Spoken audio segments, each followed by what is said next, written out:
Welcome. Today we're going to talk about Chapter 3 in Explaining Psychological Statistics from Barry Cohen. So this chapter talks about central tendencies, that's center, mean, median, mode, and variability, which is spread. And we usually use standard deviation, variance, interquartile range, and semi-interquartile range. So those are the main focuses of this chapter. So I'm going to start here in Canvas, and to get to the slides, you can go to the Statistical Foundations webpage.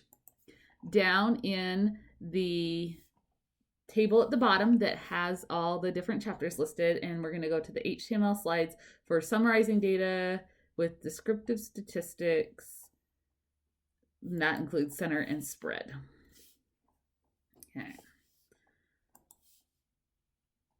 So, in statistics, we never try to, we're not very good at predicting what any one person or one individual will do. But what we try instead to do is to estimate how much variability or the random chance around the average. So we're trying to capture noise and variance so that we know what the average is going to do. So we left off last chapter, chapter 2, looking at distributions, and we talked about describing a distribution. If it was a continuous variable, that we could talk about the shape of the histogram as part of the description of the distribution. And we kind of left that hanging, but today we want to look at some of the words or the verbiage we can use to describe various distributions. So there's 6 of them here on this first slide. And we have a bell-shaped distribution, which we're going to focus on a whole lot more in chapter 4.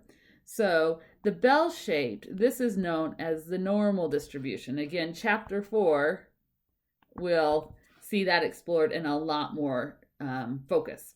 But we can also have a bimodal distribution where we have 2 peaks. Bi meaning 2, mode being the peak or most common value. So a bell-shaped or normal distribution only has 1 peak.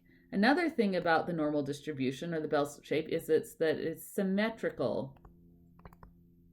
If we look at a skewed distribution, it's also 1 mode, unimodal, but it will not be symmetrical. And the way we name a skewed distribution that's been squished, on this one, we have a lower value. This is called a floor. And the other end tails off and trickles on up to higher values. We name the distribution based on where the tail is. So this one would be called a right skew or a positive skew because it's having the tail go off in the positive direction on the number line.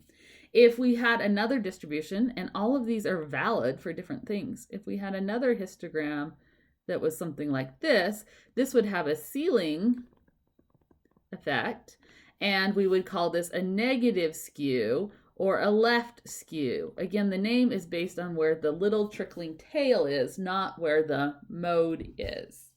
Now, sometimes we have skewed distributions that are so shockingly shifted to one end of the spectrum that we call these a J distribution, and they're more like a ski ramp. So there's no real peak. It just keeps going up, up, up, or down, down, down. Another fun distributions we tend to run into sometimes is called this U-shaped, which is a bimodal, but to the point where we have both a floor and a ceiling effect with not very much in the middle. And this, again, is a U-shaped distribution. And I ran into this just today. We were looking at speech therapist reading a vignette description of a student, and they had to decide if the student had a certain disability that they might look at considering them qualifying for services for. And we also had them rate how confident they were in their diagnosis, and we found that the confidence looked like a U-shape. We had some of the speech therapists were very confident, and some were not at all confident, and we didn't have very many people whose confidence was in the middle. So again, that's a U-shaped distribution. This last one is called uniform, where pretty much it's flat. There's no real value that we see more or less than another. Now, in real life, we're never perfectly going to have a sample that follows a smooth, perfect curve. But we're looking for the general trend, the general pattern. If it follows one of these types, we can use those words to describe the distribution. So half this chapter is about center, half of it's about spread. So center, there are three main measures of center. And I know my children have learned this in elementary school, so I'm sure you've heard these words around, but we want to focus in on them. So the first one is mean. Mean is just our good old average that we learned in elementary school. So it's the add them all up and then divide by however many there are. Very natural. We've learned to do this for a long time. If you're adding up all the values in a whole population and dividing by the number that are in the whole population, this is the population parameter mean. It's different than if we take a sample of values and add up the sample values and divide by the samples number that are in it. So the math of the formula is the same. It's just whether we are using the entire population or just the sample we have at hand to make that calculation. Anytime it's based on the whole population, we're probably going to use a Greek letter to represent the value to tell the sample value that is just a smaller subset of the whole population. And when we do mean, we use the Greek letter mu to be the whole population's average, and we use x bar in our formula to mean the average of just the sample. In APA, they decided they're going to do something funner, though. They don't like the fancy letters and lines and things in their manuscripts, so we use the capital M without a period, just by itself, to mean mean. And this is a little confusing because in a lot of stats equations, M by itself will be used to refer to the median. But in APA, in a sentence, if we're quoting statistics in a sentence or on a figure or a table, we'll use the capital M. But if we're working in formulas, we're going to use the X bar. So both of those symbols reflect the mean of a sample. And the mu is when we're talking about the mean of a whole population. Now, we usually don't know the whole population mean. That's what we're trying to estimate or infer based on our data. Now, we saw with our syntax a little while ago the idea of trimming. Trimming is when you leave off the most extreme upper and lower, say 5%, 1% of the values, and then you only average the ones in the middle. This is something we're not going to do in this class a lot, ever, but it's something that can be done, so I wanted to point that out. Okay. I just said in APA, we're going to use a capital M to mean mean.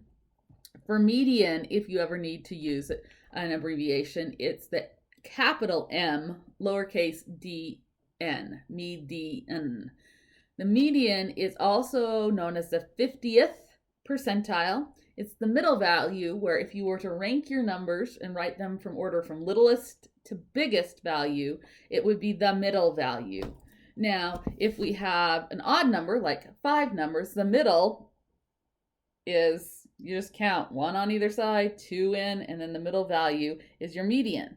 But if you have an even value, there's not one number in the middle. So instead of having a middle number, you average, by adding up and dividing by 2, the 2 middle numbers.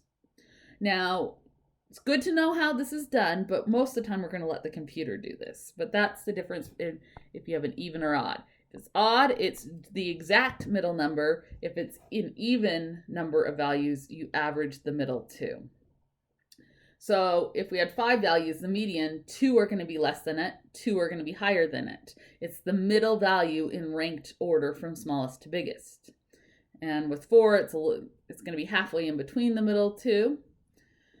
Mean and median are both going to be used in statistics a lot, but the mean is going to show up more in our formulas. And the reason we use the mean is it's arithmetic, meaning it's easy to compute with a formula. The median, you have to line up your numbers from smallest to biggest and count in to find the middle value. That's a little bit less algebra, more sorting and counting. So median has a lot of benefits. As far as describing the distribution, we know it is in the middle. Halfway, half of the numbers are above and half are below.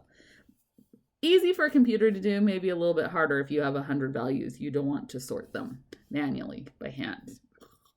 But there's a big problem with the mean. I mean, we love to use it, but it is not resistant, meaning it's easily influenced by outliers. And we're going to see this in some pictures coming up. Whereas the median is not as influenced by extreme values. So that's a property that can be sometimes problematic for using the mean because it's not resistance, where the median is resistant, it is not influenced. Now, I've left the mode till last.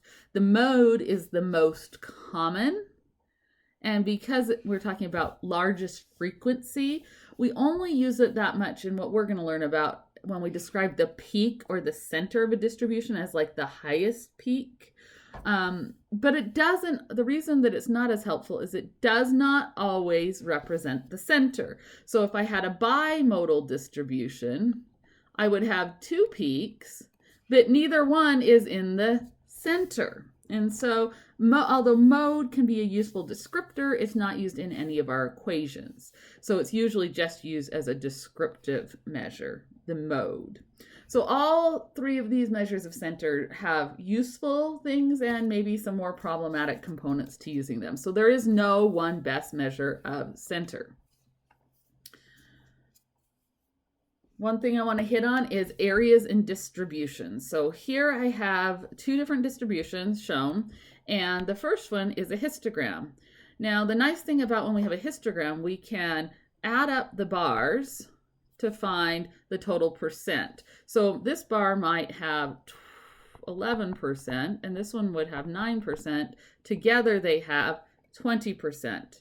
We can do the same thing with a polygon, which is a more smoothed out version of the histogram, and we can find areas. And this is how we go about finding the median, or one way we can. So the median would be where we would split our distribution, and I think of it as being made of solid chocolate. If I'm going to share this with you, I want to give half of the chocolate to me and half of the chocolate to you because I'm fair. So the median, MDN, is where you would make a vertical cut in our distribution so that we get 50% or half on one side and 50% or half on the other. So that's a visual way you can figure out where the median is from the picture of a distribution, whatever kind of plot that is. So here are some skewed distributions on the bottom of our slide. And the median, like I just said, is the center point where you would cut the shape of the distribution. If it was made of solid chocolate, you can choose what kind of chocolate, dark or milk, to where we'd make two equal size halves. It is also called the typical value. That's different than the mean. The mean is where our distribution, if it was made of solid chocolate, the same thickness all the way through, if we were trying to balance it on a teeter-totter, where it would balance. Now, if we have a symmetrical distribution, like a perfect symmetrical U distribution or any bell curve that's symmetrical distributions are going to have the median and the mean both identical in the middle, where you would fold it in half.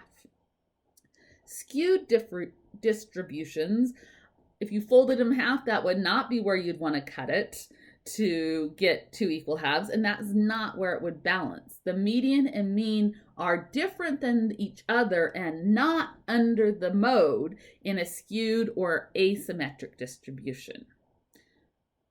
So here is a distribution. This was a plot of the U.S. Census Bureau's current population survey back in 2011. So this is looking at percent of households, so how many households fall in each of these $5,000 increments of income. Now, this is drawn as a bar chart or a histogram. It looks like it is a bar chart because we have these gaps between all of our bars. So they are doing a bar chart because they have ordinal checkbox categories. Under 5,000, 5,000 to 900,999, 9,000, 10,000 to 1499, 9. Anyway, so this is an example of a discretized continuous distribution. But we see that we have a shape to this distribution that is not a single bell curve. So again, it comes up from the floor. The floor is the lowest value. So up from the floor, and it peaks, and then it peters out. Now, this distribution, let's look at these last two values. So here we're going up to 200,000, and then all of these gaps here, each of the gaps is $5,000 wide. But all of a sudden, when we get up to this end, this last bar is $50,000. That's too wide. This last bar is $50,000 wide, and this very last one just says 250,000 and over. So you see this like peak. This is an example of a restricted range. Now, if we'd kept going with $5,000 increments, we would be going on for a very long time, because we know that there are a lot of people that make over $250,000, quite a bit over. We've got millionaires. So the restricted range is a way of lumping all the greater than without having this tail go on forever, usually to save paper space more than anything. So in this skewed distribution, we have the floor, which would be 0. That's the absolute lowest we can go. There's no such thing as zero income or negative income, because this is gross income, not net. So that's our floor. This peak here in this range, this would be our mode. It's the most common or the highest part of the distribution. You notice the median, MDN, is pulled away from the mode towards that tail. This tail is going out on the right, so we would call this a positive or a right skewed distribution. Positive or right, because that's the direction of the tail. The tail, those extreme values, always pull the median out from under the mode of a skewed distribution towards it, and the mean gets pulled even further out. That's capital M. And the median, remember, that's the 75th or the 70th percentile. That's the other name for the median, the percentile. And if we go out to 25 percentile, 10 percentile, it keeps going out. So the 10th percentile, this is that only 10% are greater than that value. So the 90th percentile on the other side. So the top 10% is the 90th percentile. So if I was to describe this distribution in words, I would say the distribution of annual household incomes in the United States according to the 2010 census, as published in the supplement in 2011, shows a skewed unimodal distribution with a floor at $0 to $5,000, a mode in the neighborhood of $20,000, the median roughly at $50,000, the mean at roughly $75,000, and you can go on to explain these, and with the upper categories being collapsed in a restricted range manner. That's how you could describe this distribution. Those are the words, some of the words you could use. So the median is resistant to change. It gets pulled towards that extreme tail, but not as much as the mean. The mean is very influenced and changes a lot more with extreme values. So here on the top, I have a distribution in blue with an extreme value in red at the value of 6. And its mean is marked with a vertical bar. Below that, I have the same distribution, but removing that red extreme value of 6. And you'll see that the mean shifts over closer to the mode center of 0. So the mean shifts, the median does not shift nearly as much. In fact, if you were just to change this value to 6 to anything that's between where the median currently is and 6, it would not budge. The median would stay exactly the same because remember, it just has to have the same amount of values on either side, half and half. So if I had 20 values below, I need 20 values above. It doesn't matter how far above they are. We're just looking at the middle value. So moving on to spread. There's three main components that I have down here for spread. Let's get so I can write on it. Okay, let's start with mathematically the most simple. And we're going to start with the range. The range is just where you take the maximum and the minimum and you subtract them. So if the smallest value on a quiz, the least anyone got was 10 and the most was 90, the range is 80. You don't say 10 to 80. You actually take 80 and subtract 10 and say the range is 70, the amount of coverage.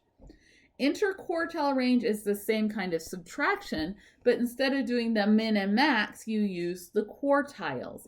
Now, Q3 is also called the 75th percentile, and Q1 is the 25th percentile. So essentially, you're finding the middle 50%. It's the range of the middle 50%.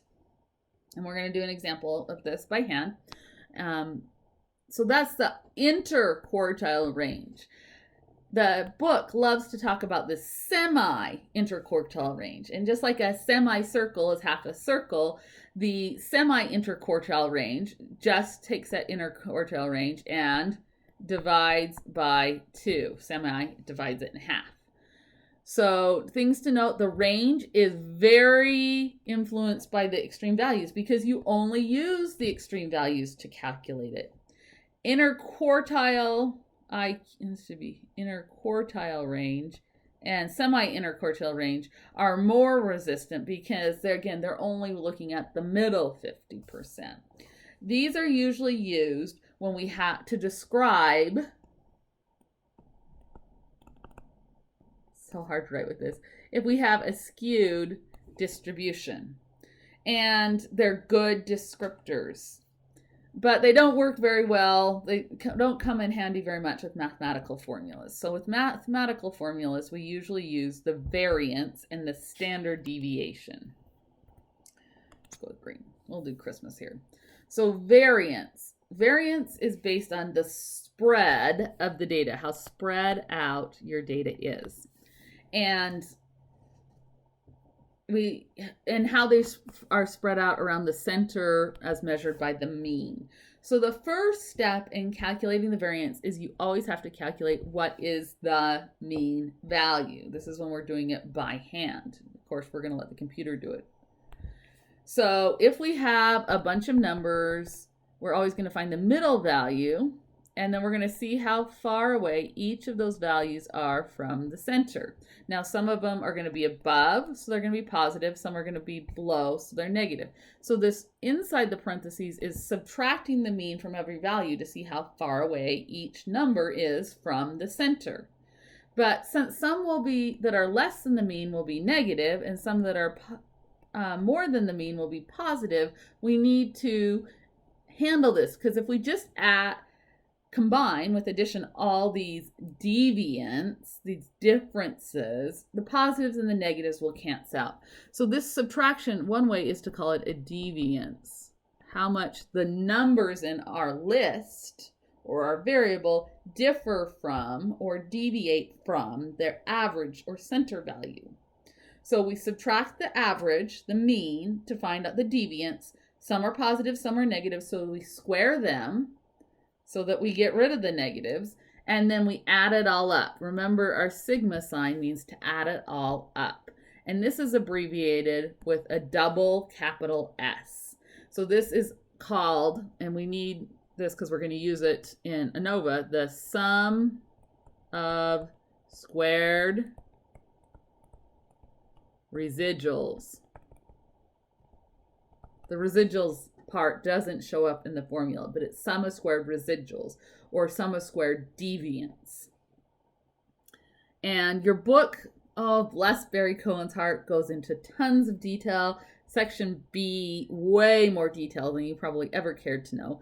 But he talks about we divide by the degrees of freedom to get mean sum of squared. The degrees of freedom and getting mean sum of squared. This is an idea that we're going to hold off on a little bit till we get to studying ANOVA methods about midway through the chapter. But he's just, like preparing you for this. So we just like when we had the mean, we had the population mean and the sample mean. We have population standard variance and sample variance. So the population uses this Greek sigma, and notice it has a square on it, that little floating 2. In the sample, we call it S squared, and that's to denote which one we're talking about. And the formulas are almost identical. The difference is when we're working with the population, we divide by n. N is the whole population size. So usually we don't even know that. And then in the sample, we use the sample size minus 1. And this correction makes it by dividing by n minus 1. Again, this is degrees of freedom instead of the sample size. Just by subtracting 1, this gives us what's called the unbiased sample standard deviation. Now, everywhere in the book, unless it says otherwise, we're going to always use this formula of dividing by n minus 1. The only time you would use the whole list of numbers if we know we're working with the population, and in the book or the homework it would say this is a population, this is all of the possible values, then you would use that. Dividing by capital N instead of dividing by little n minus 1. So you'll notice that this is called MS. MS is an abbreviation for variance. But usually we'll use either the sigma squared to refer to population variance or S squared for the sample variance. But both of them can be referred to as mean sum of squareds, or MS. Mean sum of squared residuals, mean sum of squared deviance. Lots of names for these things because they come up in lots of different models. For our class, I need you to know not every single formula that Barry Cohen felt the need to go into in Chapter 3, especially that last section B in the middle of Chapter 3. What you need to know is this formula for variance and this formula for sample standard deviations. Variance. These are the variance formulas for population or sample variance. Standard deviation is one you've probably heard a lot more. Standard deviation just takes the square root of the variance. So if you take the square root of whatever the variance is, that will give you standard deviation. Now in APA, we use a capital M for the mean. For standard deviation, we use an SD. No periods, no spaces. We, again, use the SD in the written components in parentheses, tables, figures. But if we are working with formulas, we're not going to use the SD abbreviation. We're going to use either sigma or S, or sigma squared or an S squared. So that's our measures of spread. So after going over all 3 measures of center and all 3 measures of spread, the next question is, what's the best center and best spread measures to use? And the answer from Rand Wilcox is there is no such thing as a perfect or best estimate of center and spread to use all the time. In general, there are some guidelines. If we have a skewed distribution, data with a skew or a shifted, not totally symmetrical distribution, or it has outliers and or extreme values, in those situations, for descriptive purposes, the median and the semi-interquartile range or the interquartile range are better measures for center and spread. On the flip side, if we have a normal distribution or any other shape of distribution that's symmetrical with not any outliers and extreme values, it's nice and symmetrical, then the mean and the standard deviation are the better summaries for center and spread. But all the time, the best way to describe center and spread is to have a picture of the distribution. That would be a histogram, a density plot, a box plot, which we're going to learn, or a violin plot. A plot will give you more information than any two numbers can.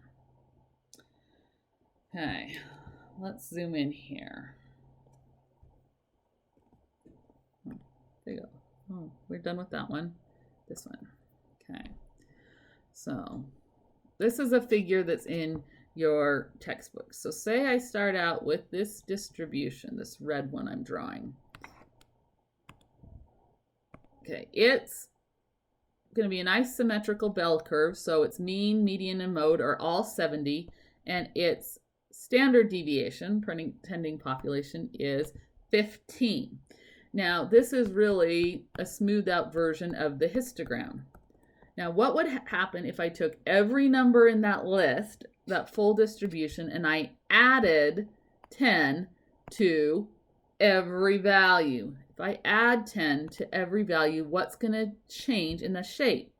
And what happens is the low numbers go up by 10, the middle numbers go up by 10, the high numbers go up by 10. And what happens is the distribution does not change shape, but it does change center. All the values have shifted over, so now the center is 10 higher. But the spread, notice the shape is just the same if everyone gets the same amount. So this would be like if we give everyone a bonus of 10 grand. What happens to the shape of the distribution if you give everyone a 10 grand distribution? Everybody goes up the same amount. The spread does not change. So if you add this, and this works in reverse, if you add or subtract the same amount to every score, the mean adds or subtracts that same amount you gave to everyone, and the standard deviation is unchanged because the shape is unchanged. So that would be if you gave everyone the same amount, giving a bonus of 10 grand to everyone.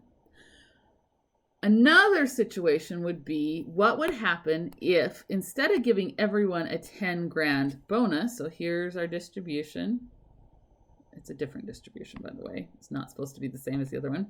This one has a center of 7.4 and a standard deviation of 8. So this would be our mean. We're doing the whole population mu, and sigma would be 1.8. Notice in APA we would write this mean equals 7.4 comma standard deviation equals 1.8. That's how we'd write it in APA style. What if instead of giving everyone a 10 grand bonus, we multiplied by 10? So this is giving them 10 times as much of a salary. Wouldn't that be great? The people at the bottom, if they were 0, they're still 0. If they were a small amount, they go up. But the people in the middle would go up more than the lower end, and the bosses would go up even more. Because when we multiply, it doesn't give everyone the same amount. So what happened to our center? It went up by 10. What happens to our spread? It also goes up by a multiple of 10. So these are the properties of mean and standard deviation. When you add the same amount to all the numbers, the mean goes up by that same amount you added, but the spread is the same. If you multiply, and works with divide too, since they're reciprocal operations, if you multiply every number by a value, the mean goes up by multiplying the same value, and so does the spread. Now, how does the shape change? It gets more spread out. But notice it was unimodal. It's still unimodal. It's just spread over a wider range. It doesn't become bimodal. It doesn't become skewed. It just gets stretched. We need the notes. Okay. The next measures that usually are taught along with mean and variance, or standard deviation, center and spread, are the ideas of skewness and kurtosis. And the book, again, gave you lovely formulas. You don't need to know these. If you ever need to know skewness and kurtosis, you're always going to ask the computer to calculate the numbers. You're never going to need this formula. Not once in 20 years as a statistician have I ever needed this distribution. So whatever it can tell us, we can usually detect visually. And so that's why it's not so very useful. Positive values do tell you something versus negative versus no values. So skewness is if you imagine a bell curve, if it's being squished to one side or the other. And again, if it's positive skewed, would mean the tail's going off to the right. That would give us a positive skewness value. If it's humped over on the right, the tail going to the left, that's going to be a negative value for skewness. A totally symmetrical distribution will have 0 skewness. So here's some pictures. These are very light skewing. The one in the middle is a normal distribution. Now our sample is never going to be perfectly normal, but it is symmetrical. The red one, we have trailing values going out towards 6, 7, 8, the bigger values. The negatively skewed, the tailing values are going out -6, -7, 8, that direction. Kurtosis, instead of looking at squished side to side, is looking at squished up and down compared to a perfect bell curve. And its formula is even worse, right? Again, do not worry. It is looking at the flatness of a distribution. Is it flatter than a bell curve or more peaked? This is harder to detect visually, but again, it doesn't often turn out to be a very big deal. So positive values mean it's more peaked. It's like a bell curve got stretched up and the tails drop because are more areas in the center. A negative value means it's flattened out. Now, they have specific words for these. I'm not even going to try to pronounce these. Again, these are not that important in real application. So here's our kurtosis example. So positive kurtosis is peaked up more than a bell curve, and negative kurtosis means it's flattened out more than the normal bell curve. So I have a quote here. A lot of statisticians are aware of this, although skewness and kurtosis have a lot of mathematic properties. In application, they are pretty worthless. Looking at the histogram, a density plot, a box plot, you get a lot more information than you will from those two numbers. So very pro plot. Got a couple more slides to get through. So the next idea, the only kind of plot that we're really going to focus on, although we'll introduce a couple more in this chapter, is the idea of a box plot. And they are very, very common and actually pretty helpful. So all box plots are based on what's called the 5 number summary. This is the 5 number. We have the min and the max are the two extremes. The middle value is the median. The median is the 50th percentile. So then if you line up your numbers, like I have a small list of numbers here from 77 to 99, listed from smallest to biggest. The two end numbers, min and max, those are our first and fifth number. The median in the middle is our middle number of our 5 number summary. And then if you're to look at each half of the numbers, find the median of the top half and the median of the bottom half, you'll get the Q1 and Q3, the 25th and 75th percentiles. So here's my data. So first thing I need to do are identify the min and max, the smallest and the biggest. And then this is an even list of number. We have 1, 2, 3, 4, 5, 6, 7, 8 values. So the median is averaging the middle two. Now, I know there's at least one of you on the ball people that said, Dr. Schwartz, you've labeled the median with a capital M. Yes, APA, a capital M should be mean, but this slide I cannibalized from my Stat 2000 class, which went not with APA, but standard statistician abbreviation. So the green middle number of averaging the middle two numbers for the median, that's 86.5. That is the median.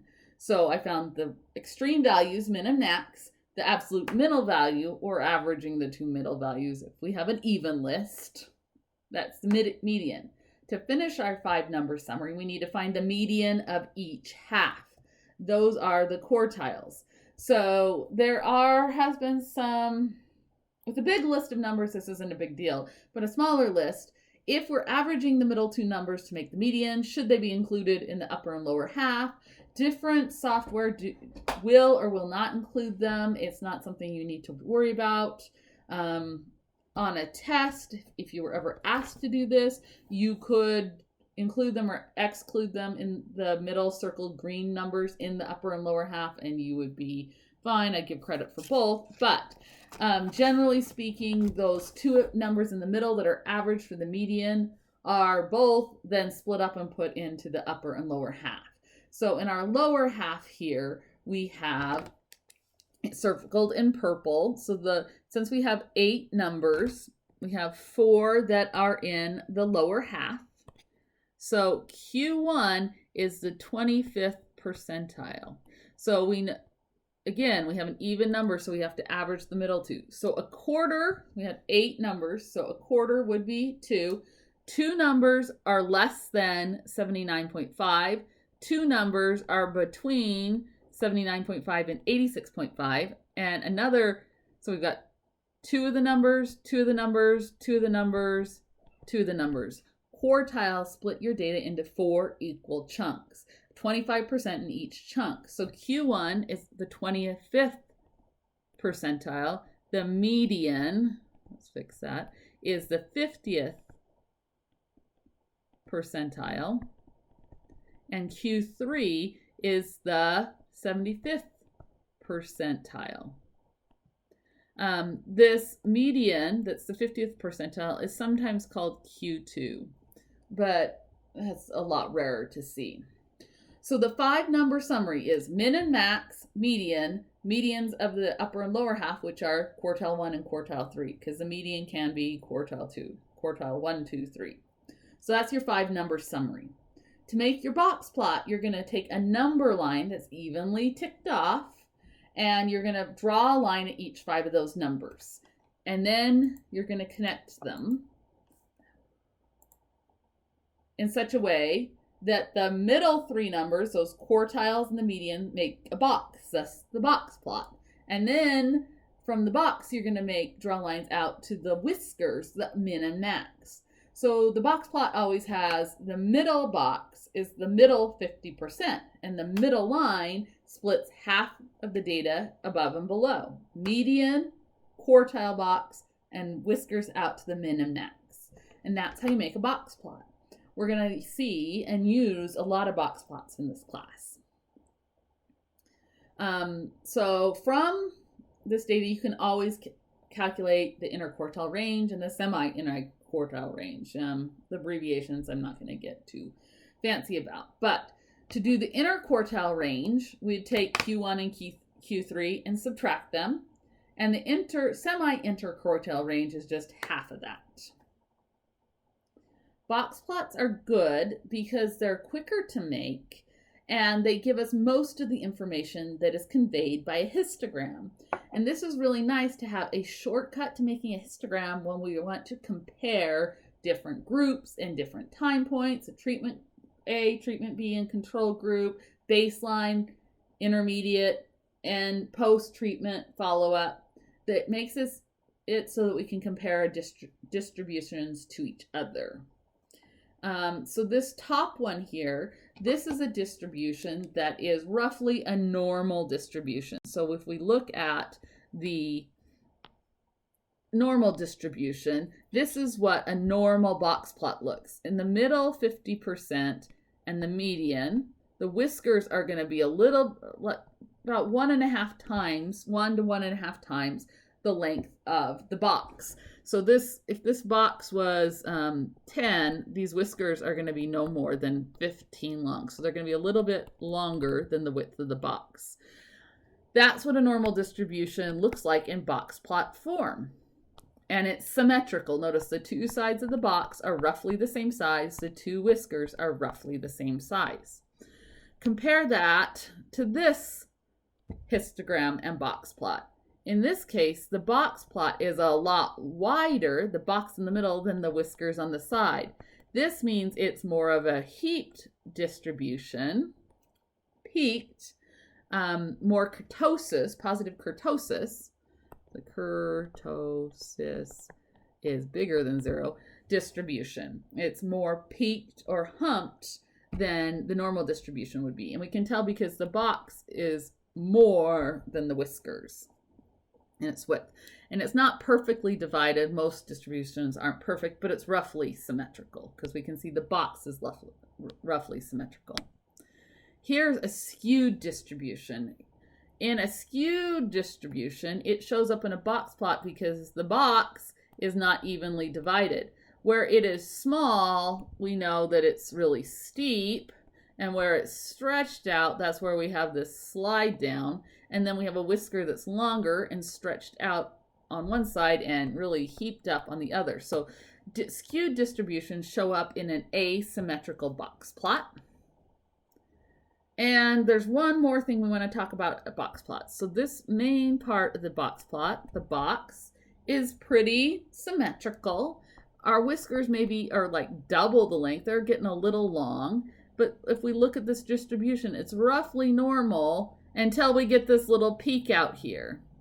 These peak is represented with dots. So the rule with box plots is that however wide the box is, say it's 10, the whiskers are only allowed to go out 1.5 times that length. If you have a value that lies further away from the median, then you stop the whisker at the previous value and you make dots for all the extreme values. These are potential outliers. They're extreme as in they are more than 1.5 times the so this is the interquartile range. They're 1.5 times the interquartile range above Q3. That's the definition. The good news is we're going to let the computer almost always make our box plots for it. It's very good at it. And so we can make something like this. In the next video when I do on R, I'll show you the particulars of the syntax, but we could have a box plot for the placebo group and a box plot for the control group. And what this allows us to do is compare lots of things. We get to compare the medians, and we can see that the treatment group is higher. Now these box plots, the ones we looked at before, were sideways. These are up and down. This is usually the value we're comparing. Vertically, it makes it easier to compare. So test scores.